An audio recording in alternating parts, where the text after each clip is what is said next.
Hello, everyone. My name is Mr. Crowe, and I am going to be your AP World History teacher this year.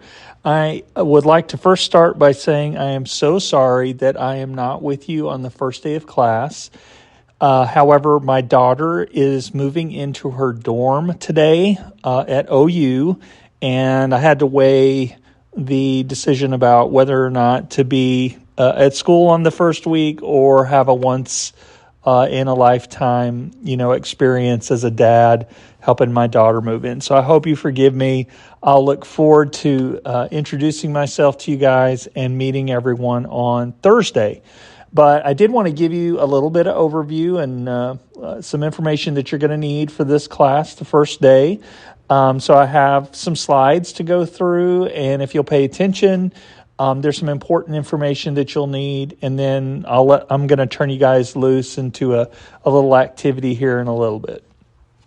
Okay, so research has shown that students have three questions that they need answered the first day of school. The first question is, what supplies do I need?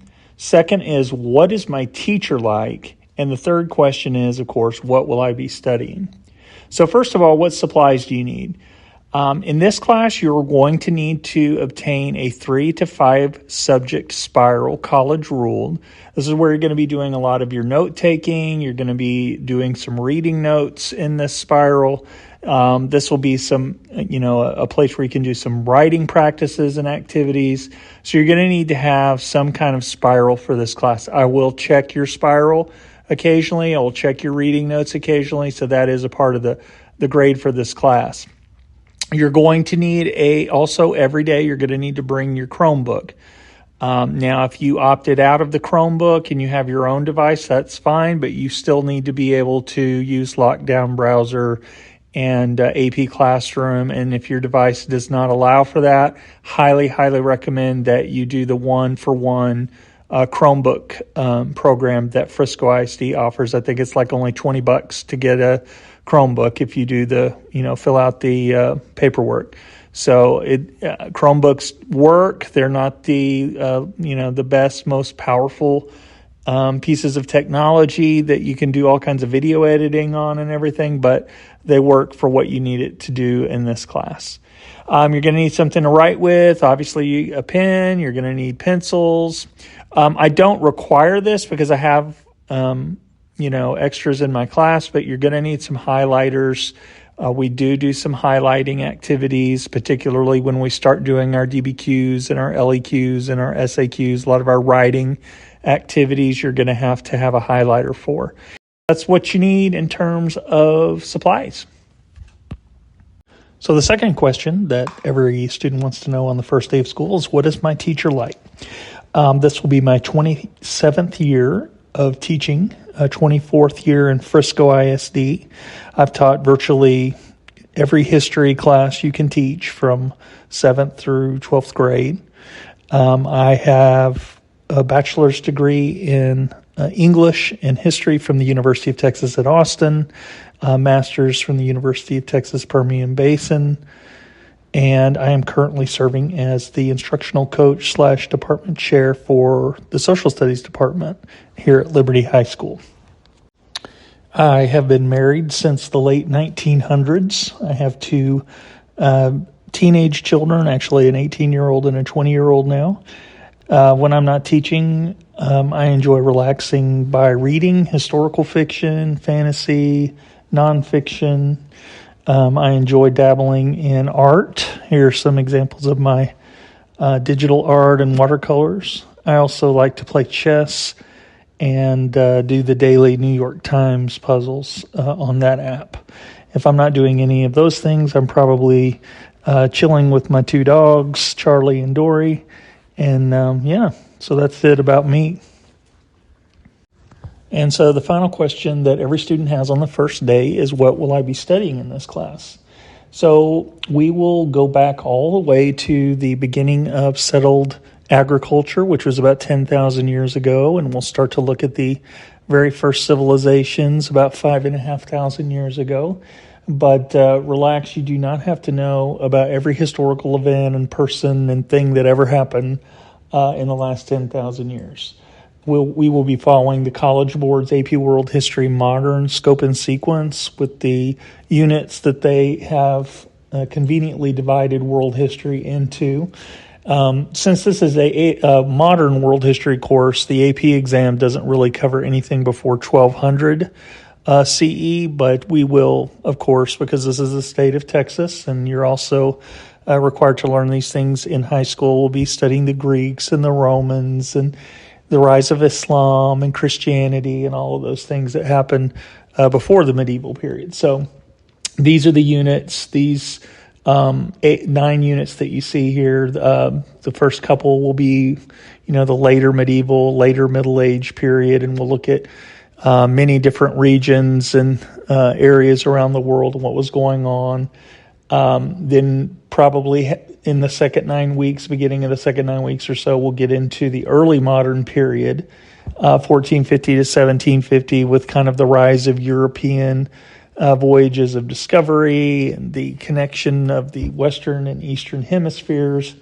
And then in the third 9 weeks, we'll get into the modern era, so the rise of the Industrial Revolution and the political revolutions and all of the social changes and political changes that arise because of those revolutions.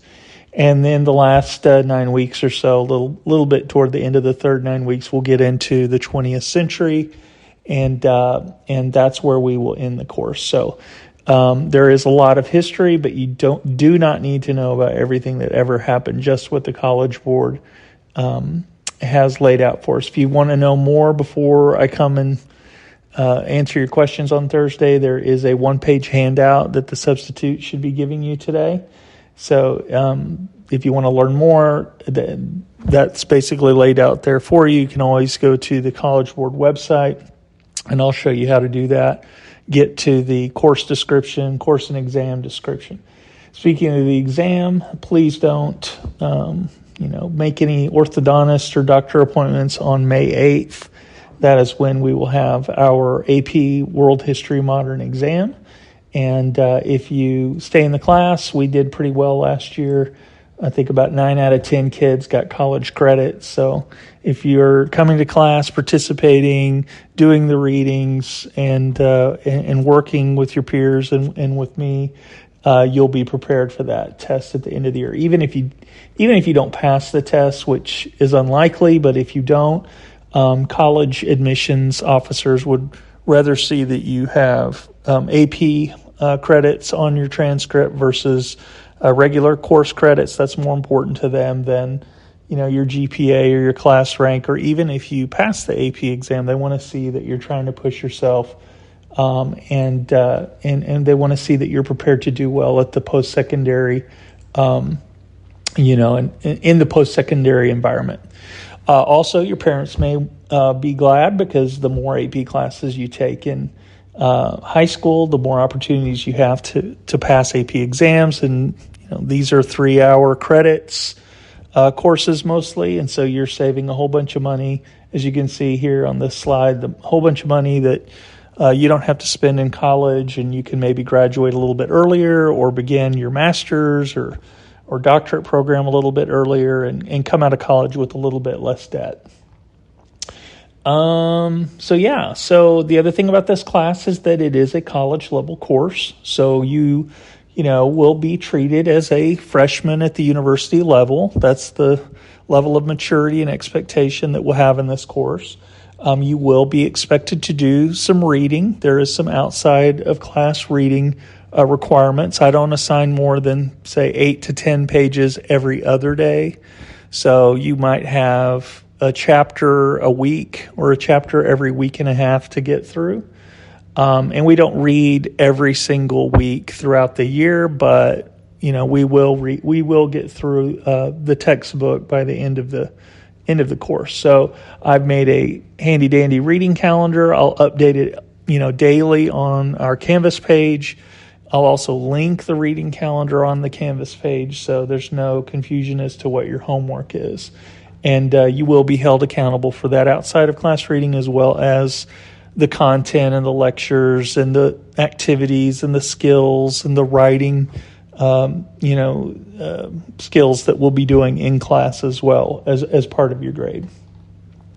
So that's a little bit about the course. Again, super sorry that I'm not here with you guys on day one, but I do look forward to meeting you and visiting with you on Thursday. All right, so the next thing that you're going to do, the substitute's going to explain what the activity is.